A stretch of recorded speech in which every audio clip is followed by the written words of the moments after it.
Hi everyone, welcome back to the channel. My name is Aditya Pratap Singh. I am a second year BLB honors student at NLSIU Bangalore. We recently posted a story on our NLTI Instagram page. There we were particularly asking you guys what sort of problem you're facing in your CLAT preparation, and honestly the responses were overwhelming. I personally realized that while most of the people talks about the sections and marks, not enough people talk about the mental game, the pressure of dropping a year, the confusion between offline and online coachings, and also the fear of failure.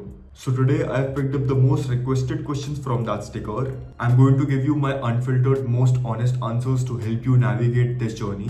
So let's get this started. The very first response has been submitted by Shreya.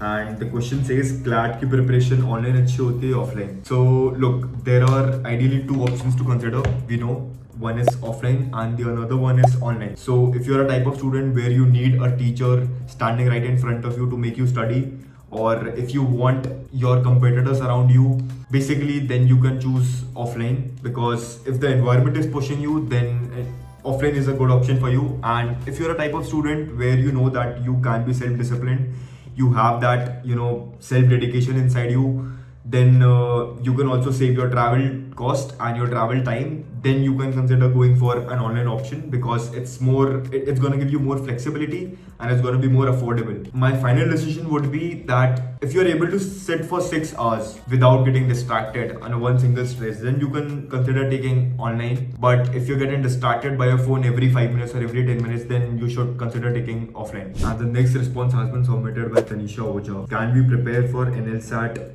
2026 without coaching? If yes, then how? So my simple and short answer would be yes, you can definitely prepare for NLSAT. Basically, NLSIU is not expecting a student to memorize the specific statutes or provision. The simple thing is that they'll be expecting out of an aspirant is they can read and think. That is what they want. How exactly you're supposed to do things? Firstly, you'll have to make the newspapers as your Bible. Consider it as something, it's like a holy book of your religion. You will have to do it rigorously. If we are going on to the legal part, because the legal part plays a big role, it has a huge weightage in your NLSAT exam. So considering the fact that you will have to learn basic bare acts, and also get to know about the principal fact application. So that is the main thing. The third and the most important thing is that you are required to take a test series. You will have to consider taking a test series, because even though coaching is not important, but giving mocks and analyzing them is the most crucial part. It also plays a role in your CLAT. So in LSAT also this thing actually applies. So my suggestion would be to consider going for a test series. The third question is strategy for droppers, and the fourth question is second drop really worth it? Combining both of these two questions because they are heavy actually.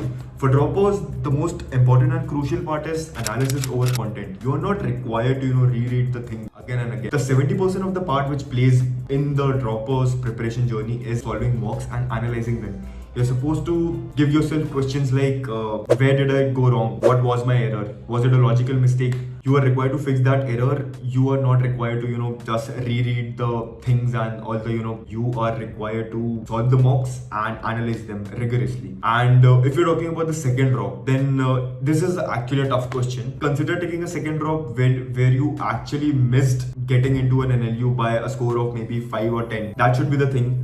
I would not suggest you to actually, take it as a full drop. You should consider going for a partial drop, because you're already, quite burdened with the fact that if anything goes wrong again in the upcoming CLAT exam, then what would happen? That pressure of, already lagging behind 2 years, it would actually be very overwhelming. The fifth question has been asked by Darsh, basically contending that he used to score 70s and 80s in his mocks, but he crashed at a score of 55 in his actual CLAT exam. Darsh, I'm assuming that you must have panicked or you must have changed your strategy in the real exam. That is the most crucial part in your preparation journey. So the most important thing is you will have to stimulate the pressure, not just the questions. Take mocks strictly between 2 p.m. to 4 p.m. Make yourself a little uncomfortable with things. Turn off that fan. Use OMR sheets. Basically, you will have to train your brain to stay calm and stay out of the pressure even when the paper is tough. Because you should know that when the paper is tough for you, it's not just tough for you, but it's tough for everyone. Sixth question is what exactly to study in static GK. So static GK is a massive ocean. You are just not required to drink it all. You are supposed to stick with the buckets. There are basically 4 things which plays a major role in your static GK. One is the history, where you're supposed to go from a medieval Indian history to the modern Indian history. Then you're supposed to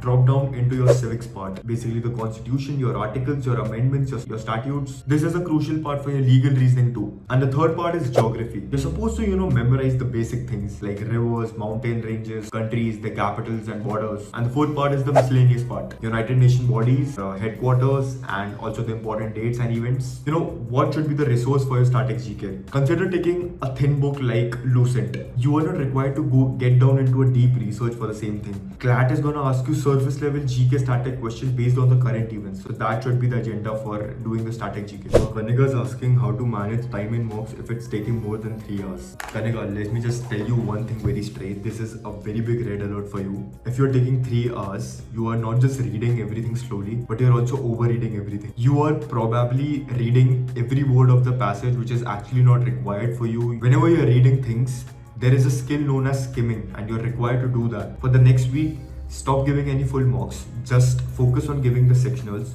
Put a fixed time limit of 30 minutes and then start attempting maybe reading passages like RC. And if you're not able to complete that passage in 30 minutes, then just stop that thing. Make your brain focus that you are time bounded. You will have to complete the entire section within 30 minutes. If it's not happening, then just stop your paper. The hard truth is that it's definitely better for you to, attempt 80% of the paper with 80% accuracy than going on for completing the 100% of the paper in 3 hours. It's practically impossible because even the actual exam doesn't happen for 3 hours. So you will have to kill your perfectionism. Another response is all India rank is 3300 in general. So can you get a tier 2 college?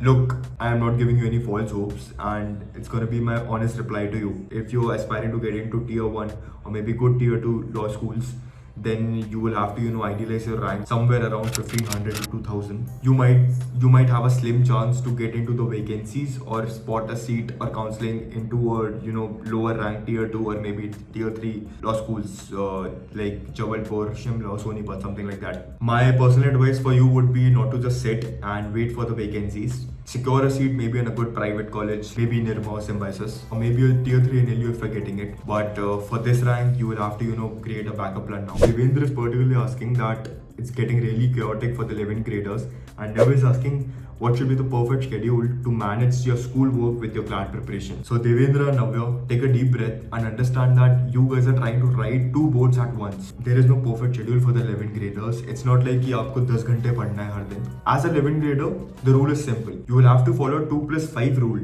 हर हफ्ते आपको 5 weekdays मिलता है, where you can shift your focus at least for 2 to 3 hours in your CLAT preparation journey. 1 घंटा ideally अपनी newspaper को दे रहे हो. So for the remaining 1 or 2 hours, depending upon your convenience, आप बाकी अपने सब्जेक्ट्स में दे सकते हो. You can either focus on building your conceptual clarity or maybe your theoretical clarity for the same. And on the weekends, you can give your entire focus to the CLAT preparation. You can actually study with a full stretch of 5 to 6 hours, where you can also try on attempting a full mock on your Sunday. Rudra is asking how much dedicated hours required to top in CLAT 2027, and Ananya is asking daily schedule and for how many hours are we required to study. So Rudra and Ananya, listen to me very carefully. CLAT is just not an exam of memory, it is an exam of aptitude. Look, you can gain nothing even after you're sitting for 12 hours with a book. भाई अगर मैं अपनी preparation journey की reality बताऊं, तो there used to be days where I used to sit for 8 hours and ऐसे भी दिन होता था जब मैं barely 2 घंटे पढ़ रहा हूँ. The basic metric is that stop counting hours and start counting your targets. Start fixing your targets, make a to-do list, make your daily planner and start building up the targets कि भाई ये मेरे आज के targets हैं and मेरे को ये targets complete करने ही हैं. Just be flexible with your time. You are not a 4th standard or 5th standard का student जिसको एकदम प्रॉपर रिजिडली फॉलो करना पड़ेगा किसी पे टाइम टेबल को. It should not be like that. You will have to just be that motivated कि भाई मैंने जितने अपने टारगेट्स लिखे हैं मेरे को टारगेट्स कंप्लीट करना है, and that those target should not be very overwhelming या बहुत ही ज्यादा ओवर बर्डनिंग नहीं होने चाहिए. दोस टारगेट शुड बी आइडियल कि भाई मेरे कुछ नॉन नेगोशिएबल्स हैं, जैसे कि अगर मैं क्यूटी या फिर एआर में वीक हूँ, मेरे को उसको भाई हर ऑल्टरनेट डेज करना ही करना है, और न्यूज़पेपर्स मेरे को हर दिन पढ़ना है, जीके मेरे को थोड़ा बहुत हर दिन रिवाइज करना है, नए नए टॉपिक्स करना है. Overall you are supposed to focus on your output and not your input. The most quoted question has been asked by Vikas and he is saying that how to prepare for current affairs in CLAT. I don't want sources but I want to know how to study it. Bhai Vikas, first and foremost, I really love this question because everybody usually asks from where are we supposed to read this thing, but you're asking how to read this thing. देखो भाई, ideally ना मैं तुम्हें एक method बता रहा हूँ. Just like the peel of N onion, जैसे हम प्याज को छीलते हैं There is a method of doing off well with your GK slash current affair topic. जैसे कि एक नया Chief Justice of India has been appointed. The very first layer, when you're peeling it off, the very first question which should come in your mind is who, what, when. कौन, कैसे, कब. मतलब who has been appointed as a new Chief Justice. कैसे, मतलब कौन पुराना था, किसने appoint करा. Few whereabouts about that thing. And when, कब हुआ. And the second part should be, basically the dynamic static part. Who was the first CGI, and which committee appoints the CGI, or who basically appoints the CGI. And the third part should be your, getting into that broader legal knowledge about the same thing. Which article of the constitution appoints CGI, how the president is appointed, या फिर कोई भी ऐसे case laws, या फिर कोई भी ऐसे past cases रहे हैं जो कि landmark cases रहे हैं, which is talking about this particular topic of appointment of the Chief Justice of India. And my another advice for current affairs would be just go with the flow. Focus on active recalling. ठीक है, हमें कोई भी चीज़ों को याद नहीं करना है because we know that this paper is not subjective based but it's objective based. Focus on note making and start focusing on reading things more. The more you'll read things, the more you will retain things. So that should be the ideal strategy for your GK. And भाई मेहनत तो करनी पड़ेगी भाई, बिना मेहनत के आपका काम नहीं चलेगा. अगर आप सोच रहे हो कि भाई बस मैं मंथली कंपेनियम्स को 1-2 बार रीड कर लूंगा and I be good to go, नहीं भाई. If you are going to take a mock or maybe your actual CLAT exam, उतना हाइपर प्रेशर रहेगा एंड बहुत सारी चीज़ें चलेंगी दिमाग में जिसमें you might end up making mistakes even though you know the answer but you might end up making mistakes. So guys, whether you are in 11th standard or a dropper, the secret is not being a genius. It's about that you're being honest with your preparation. I hope this cleared your doubts. If you have more questions, then comment down. I might take yours in the second part. It's grind season, so let's get going. Bye-bye.